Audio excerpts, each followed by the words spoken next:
ક્ષણે યન નવતામુપેતિ તદેવ રૂપમ રમણીયતાયા. ત્યાં એવું રમણત્વ પ્રકટ થાય છે જ્યાં એક એક ક્ષણે પ્રભુ પણ પોતાના આનંદ સ્વરૂપને પરમાનંદમાં પરિણત કરે છે. શ્રી સ્વામીજી પણ પોતાનું આહલાદકત્વને, પોતાના સ્વામીની પ્રસન્નતા માટે આહલાદને પ્રકટ કરે છે. જો બેઠે હરિ રાધે સંગ, આ પદ બધાને ખબર છે. એમાં બહુ સુંદર એક ટૂંક આવે, મોહન અતિ સુજાન, ગુણ પ્રવીણ ગુણ નિધાન, જાન બુજ એક તાન ચૂક કે બજાય. અંતરંગ એ કેલીની અંદર, અંતરંગ લીલાની અંદર શ્રી સ્વામીજી વીણા પ્રભુના હસ્તમાં આપે છે. પ્રભુ તો સર્વ સામર્થ્યવાન છે, દરેક કલાઓમાં પૂર્ણ છે. જ્યારે વીણા આપે છે ત્યારે આપ શ્રી વીણા વાદન કરે છે.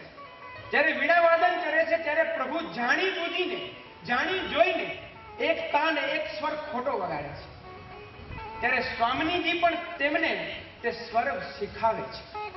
આ પ્રકારની જે અન્યોન્ય માધુર્યાત્મક લીલા છે, આવી અનેકો લીલાઓથી પરિપૂર્ણ શ્રીમદ આચાર્ય ચરણ છે.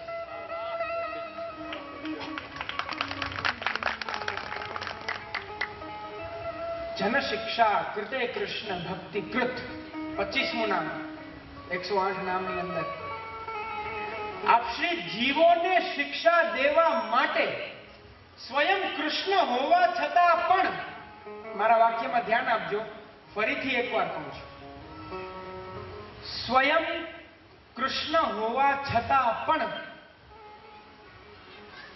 સદાનંદ ફલરૂપ કૃષ્ણને ભજે છે. પોતાના નિજ જીવોને ઉપદેશ દેવા માટે, પોતાના નિજ જીવોને શિક્ષા દેવા માટે. આવું અન્યોન્ય ભાવાત્મક સ્વરૂપ તમને ક્યાં જોવા મળશે? જે સ્વયં કૃષ્ણ છે, જે સ્વયં પૂર્ણ છે, છતાં પણ પોતે કૃષ્ણ હોવા છતાં કૃષ્ણને ભજે છે. 3 વાર, ત્રીજી વાર બોલ્યો છું. કારણ આપણા જેવા જીવોને સેવાની રીત શીખવવા માટે.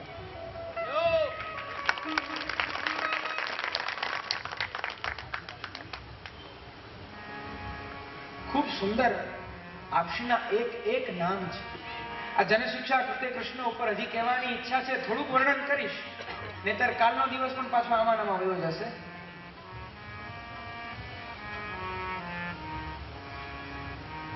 એ આપશ્રીનું સ્વરૂપ જે સ્વયં પૂર્ણ હોવા છતાં પૂર્ણને ભજે છે, એનું વર્ણન ખૂબ સરસ ગોપાલદાસજીએ વલ્લભાખ્યાનમાં 7મા આખ્યાનમાં કર્યું. મારી સાથે બધા ગાશો, બરાબર? એક ટૂંક ગાઈ લઉં, મારી પાછળ અહીંયા કીર્તન્યાઓ ગાશે, એમની સાથે સાથે બધા ગાજો, બહુ આનંદ આવશે. આ વલ્લભાખ્યાન એવી વસ્તુ છે, તમે વેદોને ભણો, ઉપનિષદોને ભણો અને વલ્લભાખ્યાનને વાંચો. અરે ભ્રુભંગેથી સૃષ્ટિ નિપની અતિ સુંદર બ્રહ્માંડ, આ વસ્તુ ગોપાલદાસજી કહે છે, એ જ વસ્તુ શાસ્ત્રમાં કીધી છે. હિરણ્મયસ્ય પુરુષ સહસ્ર પરિવત્સરાન વગેરે વગેરે. ચાલો વિષયાંતર થશે. 7મું આખ્યાનનું ગાન કરીએ.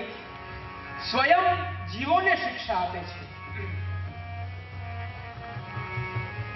આપ સેવા કરી શીખવે શ્રી હરિ, આપ સેવા કરી શીખવે શ્રી હરિ, ભક્તિ પક્ષ વૈભવ સુદૃઢ કીધો,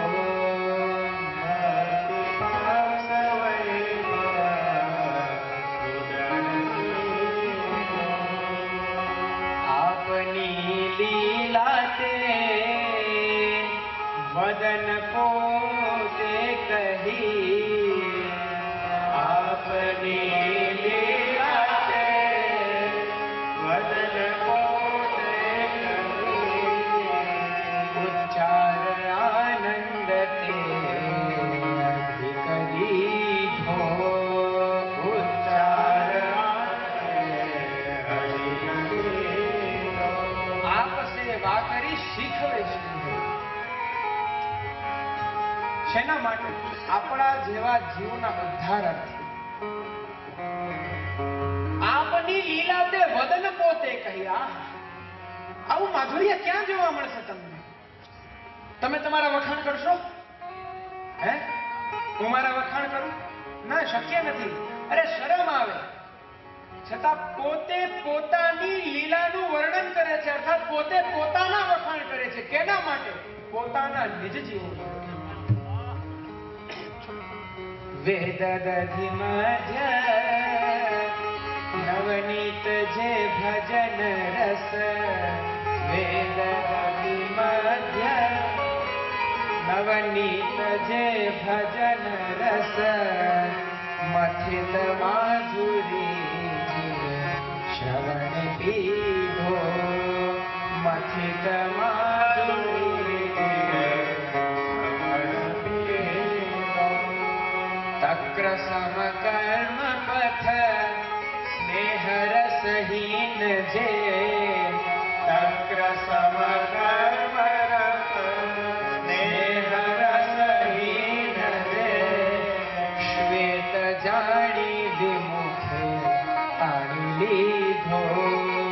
શ્વેત જાણી વિમુખે તાણી લીધો. વેદ દધિ મધ્ય નવનીત જે ભજન રસ.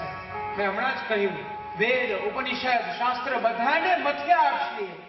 મથીને એનું જે નવનીત જે પ્રકટ થયું એ આ માર્ગને નવનીત રૂપે પરિણત કર્યો. વિચાર કરો વૈષ્ણવો, શ્રી વલ્લભ જો પ્રકટ ન થયા હોત તો આપણું શું થાત? શું થાત? બધું વૃથા જાત. વૃથા દાનમ સમર્થસ્ય. સમુદ્ર છે, જો સમુદ્રની અંદર વરસાદ પડે તો સમુદ્રને શું ફાયદો? એ વૃથા છે. કોઈ ધનિક છે, કોઈ ધનાઢ્ય છે, એ ધનાઢ્ય વ્યક્તિને જો દાન લેવામાં આવે તો એ દાનનું શું તાત્પર્ય? વૃથા છે. એ પ્રકારે ભગવત પ્રાપ્તિ કરી લેવા છતાં પણ જો શ્રી વલ્લભ આપણું વર્ણન ના કરે તો આપણું શું થાત? આપણો જન્મ વૃથા. क्षमा बेकार है जो उजाला ना हुआ, वो हंसी चेहरा ही क्या. સાંભળજો પછી તાળી પાડજો, કાંઈ વાંધો નહીં. क्षमा बेकार है जो उजाला ना हुआ, वो हंसी चेहरा ही क्या जिसे कोई देखने वाला ना हुआ. એક એક નો અર્થ કરો. क्षमा અર્થાત મીણબત્તી, કેન્ડલ્સ. એને તમે મીણબત્તીને પેટાવો અને જો એ પ્રકાશ જ ના આપે તો એ મીણબત્તી શું કામની? वो हंसी चेहरा ही क्या जिसे कोई देखने वाला ना हुआ. કોઈ એક એવું સુંદર, કોઈનું એવું મુખ હોય પરંતુ એમના પરિવારમાં કોઈ એવું ન હોય કે એના મુખને જ કોઈ ન જોતું હોય, એના મુખને જ કોઈ જોવા વાળું ના હોય, તો એના મુખની સૌંદર્યતાનો શું ફાયદો? लाखों फिरते हैं तेरी तसव्वुर की चाह में, ऐ साकी वो दर्द ही क्या जो दवाई लगाने वाला ना हुआ. श्री वल्लभ જ ના હોત તો આપણું શું થાત? જન શિક્ષા કૃતે કૃષ્ણ ભક્તિ કૃત. સ્વયં કૃષ્ણ હોવા છતાં સ્વયં કૃષ્ણને ભજે છે જીવો માટે. અહીંયા એવી શંકા થાય પ્રિયજનો, પ્રભુની પ્રાપ્તિ માટે, પ્રભુને ભજવા માટે શાસ્ત્રમાં, વેદોમાં ઘણા બધા ઉપાયો બતાવ્યા છે. ઘણા બધા ઉપાયો. જેમ તમારે કોઈ પણ દેવ હોય, એ દેવનું તમારે કઈ પૂજન આદિ કરવું હોય તો તેના ઘણા બધા પ્રકાર હોય. પંચોપચાર પૂજન, ષોડશોપચાર પૂજન, રાજોપચાર પૂજન, શતોપચાર પૂજન, સહસ્ત્રોપચાર પૂજન, ઘણા બધા છે. એના અલગ અલગ વેદ મંત્રો છે. આટલા બધા માર્ગો બતાવ્યા છે, આટલા બધા વેદોમાં મંત્રો બતાવ્યા છે. તો પછી શ્રી વલ્લભે આટલો પરિશ્રમ લઈ પ્રકટ થઈ આ નિર્ગુણ ભક્તિ માર્ગને પ્રકટ કરીને પુષ્ટિ પુરુષોત્તમને ભજવાનો તાત્પર્ય શું છે? તો એનું સમાધાન એ છે પ્રિયજનો, અન્યત્ર બધા માર્ગોમાં, અન્યત્ર મર્યાદા માર્ગની અંદર જે પ્રભુને ભજવામાં આવે છે, જે પૂજા માર્ગો છે, જે ઉપાસના પદ્ધતિઓ છે, તે બધી શું છે? તે વેદને આધારિત છે. અને વેદને આધારિત થઈને જ્યારે તમે પૂજન કરો છો ત્યારે તે પૂજન ક્રિયા પૂર્ણ પુરુષોત્તમને નથી પહોંચતી. તે પૂર્ણ પુરુષોત્તમની જે વિભૂતિઓ છે તે વિભૂતિઓને પહોંચે છે.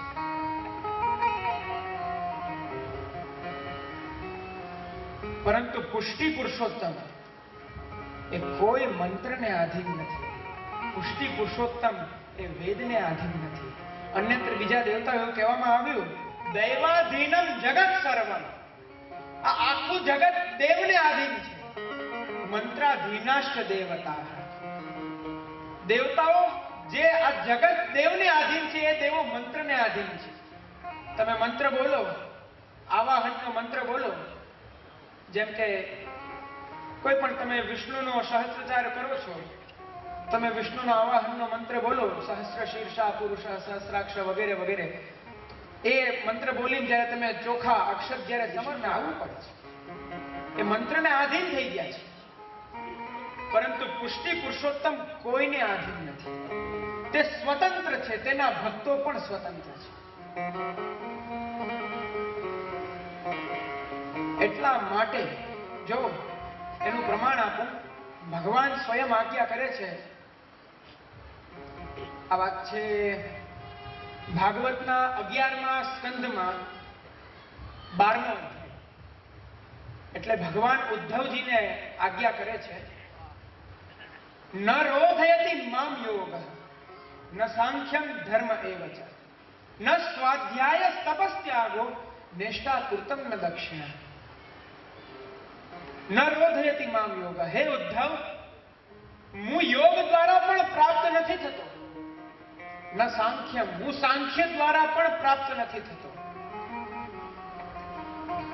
ન સ્વાધ્યાય, હું કોઈ પણ પ્રકારના વિવિધ પ્રકારના વાંચન આદિથી પ્રાપ્ત નથી થતો. નિષ્ઠા પૂર્તમ ન દક્ષિણા, નહીં યજ્ઞ યાગાદિઓથી પ્રાપ્ત થતો. તો હું કેવી રીતના પ્રાપ્ત થાઉં? યથાવ રૂંધે સત્સંગ સર્વ સંગાપહો હિમા. જે જીવ મને એકવાર અનન્ય ભક્તિથી ભજે છે, તે અનન્ય ભક્તિ દ્વારા તેના હૃદયમાં તદીયત્વનો ભાવ આવે છે.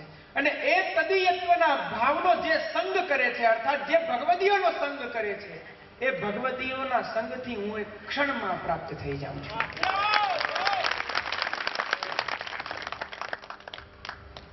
આ એનું સ્વતઃ પ્રમાણ છે.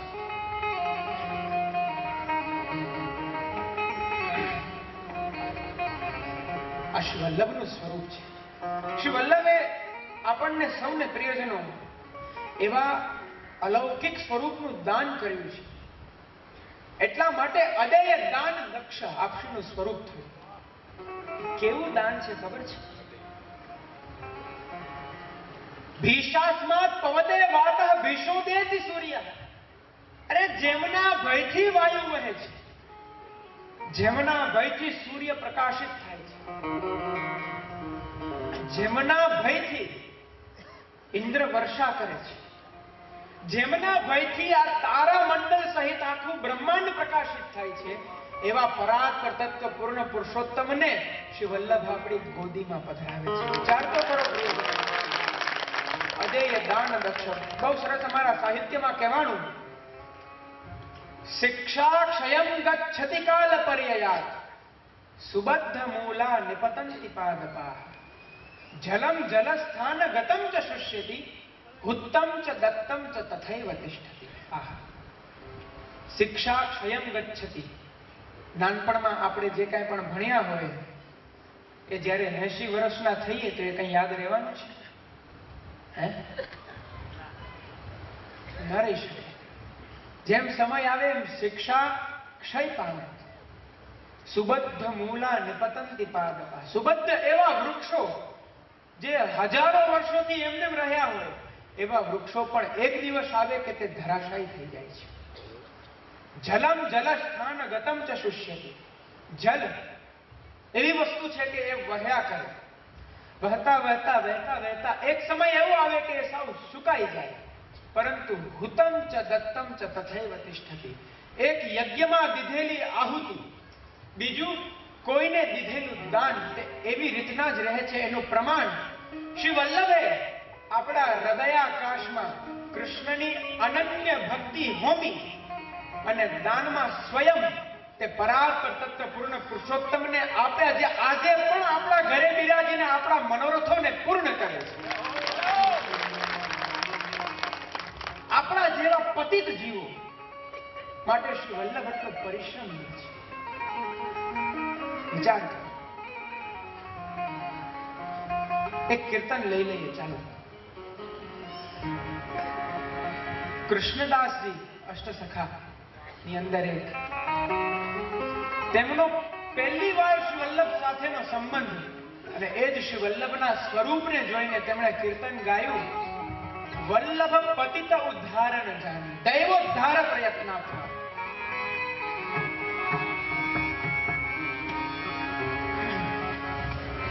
બધા થાક્યા હશો, ઘણી ચર્ચા ચાલી, થોડું ભગવત ગુણગાન આવશે ને બધાને આનંદ આવશે.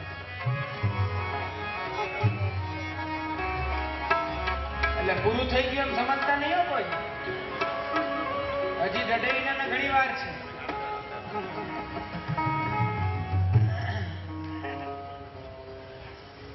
હા